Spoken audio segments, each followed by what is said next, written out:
Bismillahirrahmanirrahim. Assalamu alaikum students. My name is Abdurrahman and I'm teaching you biology. Students, in this session we are going to talk about the Hardy-Weinberg theorem. एक important long question है आपके लिहाज से. Population genetics में बहुत ही ज़बरदस्त किस्म का contribution है इन दोनों साइंटिस्ट का जिन्होंने ये theorem या ये principle introduce करवाया है. इसकी details बोर्ड पर देखते हैं. जी स्टूडेंट्स, बुनियादी तौर पे अगर हम प्रीवियस सेशन में बताई गई example of the wild flower पे गौर करें तो हम उसमें क्या स्टडी कर रहे थे कि जीनोटाइप फ्रीक्वेंसीज क्या होती हैं या एलिलिक फ्रीक्वेंसीज जिन्हें हम कहते हैं. किसी भी एक पॉपुलेशन के अंदर किसी एक खास किस्म के ट्रेट या फिनोटाइप या जीनोटाइप के जो अक्सरियत है that is known as the genotype frequency. Alright, और इसको कंट्रोल कौन कर रहा होता है? एलील्स. अब यही चीज इन दोनों साइंसदानों ने मिल के एक जगह पे कंपाइल करके आपके सामने प्रेजेंट कर दी and this is known as Hardy Weinberg theorem. कि यहाँ पे स्टूडेंट्स अब एक चीज का हम ख्याल रखेंगे कि बुनियादी तौर पे ये थ्योरम या ये प्रिंसिपल या लॉ बाजुकात इसको कहा जाता है. अब ये जो एक असूल बना लिया गया है इसका ताल्लुक किस चीज के साथ है? अगर हम किसी जगह पे स्टैंडर्ड कंडीशंस अप्लाई करें और उन कंडीशंस को सेटिस्फाई करते हुए देखा जाए तो कभी भी किसी पॉपुलेशन के अंदर जीनोटाइप फ्रीक्वेंसीज तब्दील नहीं होंगी. वो कौन कौन सी खसूसियात हैं जिनका ख्याल रखा जाता है, इनको हम देखते हैं वन बाय वन. सबसे पहले स्टूडेंट्स एक बात याद रखिएगा कि that this principle explains genotype frequencies of non evolving populations. Alright, non evolving population से क्या मुराद है, इसके लिए इसकी स्टेटमेंट को समझ लेते हैं. It states that the frequencies of alleles and genotypes in a populations gene pool remain constant over the generations unless acted upon by the agents other than the sexual recombination.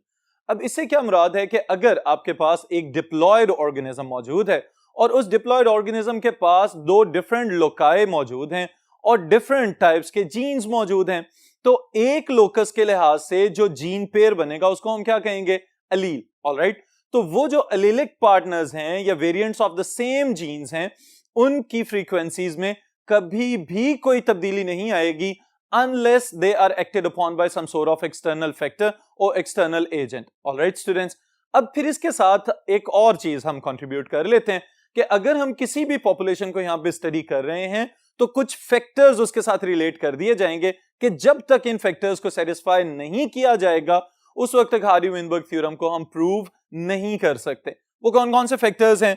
The first one is big population, यानी population की तादाद इतनी ज्यादा होनी चाहिए कि छोटी मोटी तब्दीली से उसको बिल्कुल ही कोई फर्क ना पड़े. ऑलराइट स्टूडेंट्स, फिर इसके बाद नो म्यूटेशन. ये वो एक्सटर्नल फैक्टर है जिसकी हम बात कर रहे हैं कि अगर सेक्सुअल रिकॉम्बिनेशन की ही बात करें, कभी डोमिनेंट ट्रेट्स जो है वो एक्सप्रेस हो रहे हैं, कभी रिसेसिव ट्रेट्स जब होमोजाइगस कंडीशन में तो वो एक्सप्रेस हो रहे हैं, but at the same time there is no overall shift of the ratios.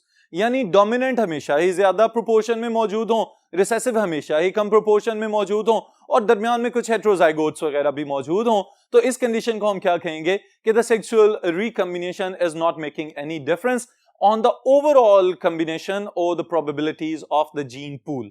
Alright students, फिर और फैक्टर्स क्या क्या इन्वॉल्व हो सकते हैं? All organisms survive. इसको हम यूं भी समझ सकते हैं कि the death rate should be equal to the birth rate, यानी कि जितनी अमवात हो उतनी ही पैदाइश हो. पॉपुलेशन की जो कुल तादाद है या जीन पूल के अंदर जीन्स की जो कुल तादाद है it should remain nearly constant. Alright students, फिर इसके साथ हम क्या कहेंगे? Organisms show random mating.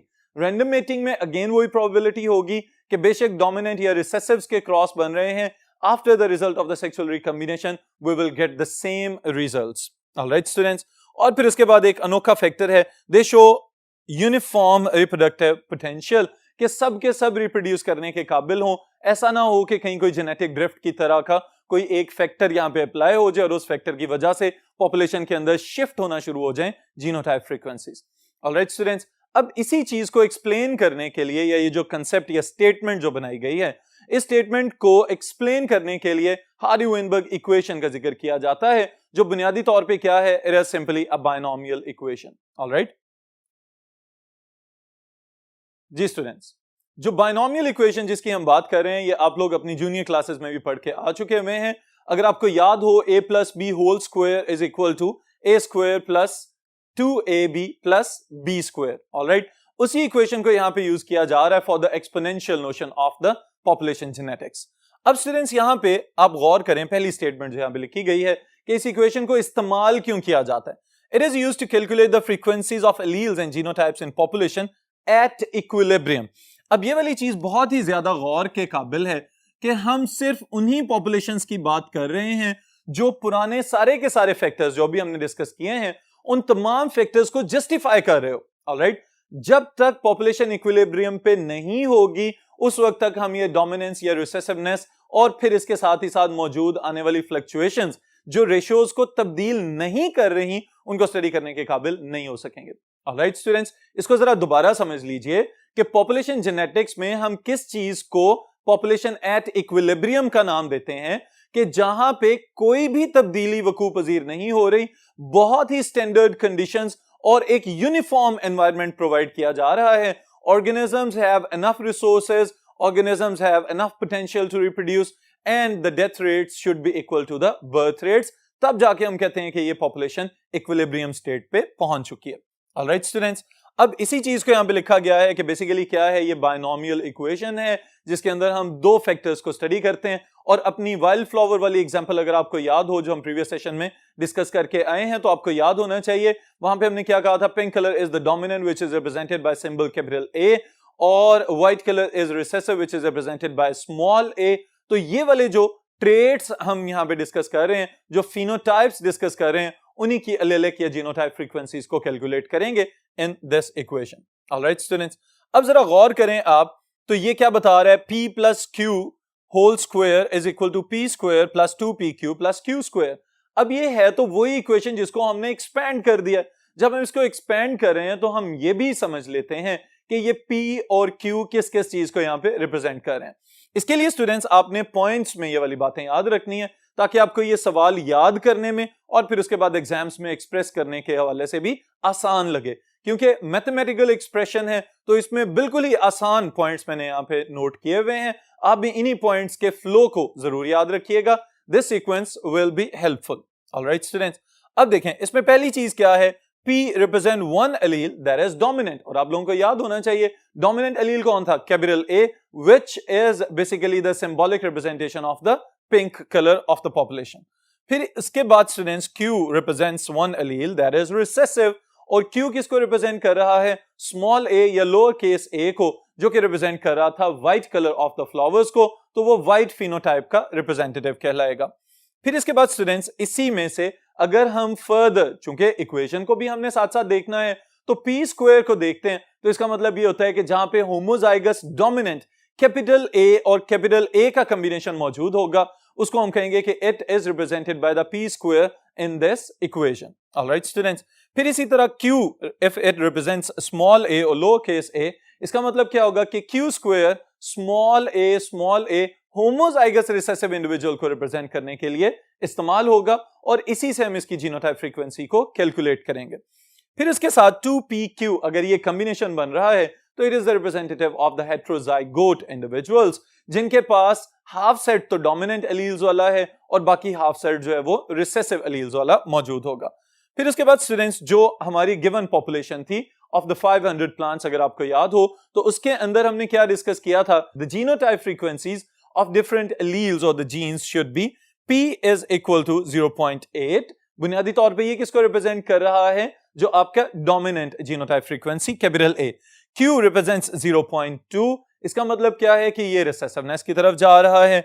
P plus Q it should be 1, यानी कि ये क्या रिप्रेजेंट कर रहा है कि पूरी पॉपुलेशन के अंदर ऑल टाइप्स ऑफ एलील्स जिनको हम ऑब्जर्व कर रहे हैं, जब इन तमाम एलील्स का कॉम्बिनेशन बनाया जाए, एक्यूमुलेट किया जाए इनको एक जगह पे, तो उनका प्रोडक्ट हमेशा 1 आना चाहिए. That is actually representing the 100% of that population. Combined frequencies of all the possible alleles must account for 100% of the jeans of that locus within that given gene pool. Alright students, अब ये जो 1 है या 100% है, इसको हमने अपनी wild flower वाली इक्वेशन या वाइल्ड फ्लावर वाली इंफॉर्मेशन के लिहाज से हार्डी-वेनबर्ग इक्वेशन के साथ किस तरह से सिंक्रोनाइज करना है, इसको भी देख लेते हैं. जी स्टूडेंट्स, अब यहां पे बुनियादी तौर पे हम एक सिंपल मैथमेटिकल इक्वेशन देखेंगे और वो क्या कि अगर P प्लस Q अगर इनको कंबाइन किया जा रहा है और ये 100% पॉपुलेशन बना रहे हैं, तो हमें ये पता चलेगा कि इस 100% में से अगर हमें कोई एक फैक्टर पता है तो उसको वहां से माइनस कर देने से हमारे पास दूसरा जो अननोन फैक्टर है उसको आराम से कैलकुलेट किया जा सकेगा। Alright, so according to this equation, if p plus q is equal to 1, we can find out the q अगर हम 100% में से p को माइनस कर दें और इसी तरह 100% में से q की वैल्यू को माइनस करेंगे तो हम उसकी मदद से p को फाइंड आउट कर सकते हैं। तो 100% is right here represented as 1, क्योंकि ये 1 किसको रिप्रेजेंट कर रहा है? Total percentage of that specific probability या chance of that specific allele which is under observation, जिसको हम स्टडी करना चाह रहे हैं। ऑलराइट स्टूडेंट्स, फिर इसके साथ ही साथ जो फर्दर डिस्क्रिप्शन है according to the wild flowers वो क्या है? When gametes combine their alleles to form zygotes, the probability of homozygous dominant is equal to p square, वही बात जो अभी हमने थोड़ी देर पहले की है। In wildflower population, p is equal to 0.8. 0.8 क्या था? कि जो डोमिनेंट एलील जिसको हमने कहा था, और जब हम p स्क्वायर लेंगे तो इसका मतलब है कि ये 0.64 पे चला जाएगा। We have already calculated this thing. फिर उसके बाद the frequency of individuals small a, it means what? Homozygous recessive is represented by q square. तो अगर q 0.2 के बराबर है तो q square जो है it will be equal to 0.04. फिर उसके बाद frequency of heterozygous individuals is 2pq, यानी कि यहां पे कैपिटल A और स्मॉल a के कॉम्बिनेशन की बात हो रही है। So 2pq will be equal to 0.32. After doing this simple multiplication, हम इसको आराम से कैलकुलेट कर सकते हैं कि ये 0.32 की वैल्यू हमारे पास आ रही है। अब इस 0.32 में से स्टूडेंट्स याद रखिएगा कि 0.16 क्या है डोमिनेंट एलील की फ्रीक्वेंसी और 0.16 क्या है रिसेसिव एलील की फ्रीक्वेंसी। फिर उसके बाद अगर हम इन सब को जमा करना शुरू करते हैं अकॉर्डिंग टू दिस इक्वेशन, तो हमें पता चलता है कि p square plus 2pq plus q square it should be 1. Alright, और इन्हीं गिवन वैल्यूज के अकॉर्डिंग जब हम इन सबको जमा करेंगे तो हमें पता चलेगा 0.64 plus 0.32 plus 0.04 it will give us the 100% of that population that is equal to 1. अगर हमें इंडिविजुअल जीनोटाइप फ्रीक्वेंसीज का पता है तो इसका मतलब यह है कि यहां पे हम एक्यूमुलेटिव या ओवरऑल जीनोटाइप फ्रीक्वेंसीज को आराम से कैलकुलेट कर सकते हैं। इन सब चीजों की मदद से हम बुनियादी तौर पे क्या कैलकुलेट करने के काबिल हो पा रहे हैं कि ये वो सब चीजें हैं जब पॉपुलेशन अपने इक्विलिब्रियम स्टेट पे है, कोई एक्सटर्नल फैक्टर या कोई और ड्रास्टिक कैटास्ट्रोफिक इवेंट यहां पे नहीं हो रहा। तो यहां पे स्टूडेंट्स आपको ये भी पता होना चाहिए कि कौन कौन से फैक्टर्स हैं जो मुतासिर कर सकते हैं किसी भी पॉपुलेशन के अंदर जीन फ्रीक्वेंसी को।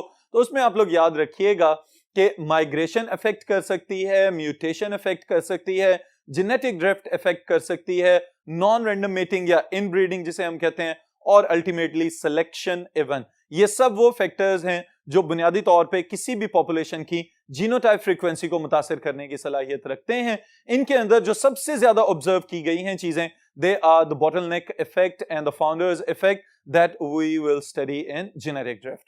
ऑलराइट स्टूडेंट्स, तो इस सेशन के लिए इतना ही, फिर इंशाल्लाह ताला नेक्स्ट सेशन में नेक्स्ट टॉपिक के साथ मुलाकात होगी।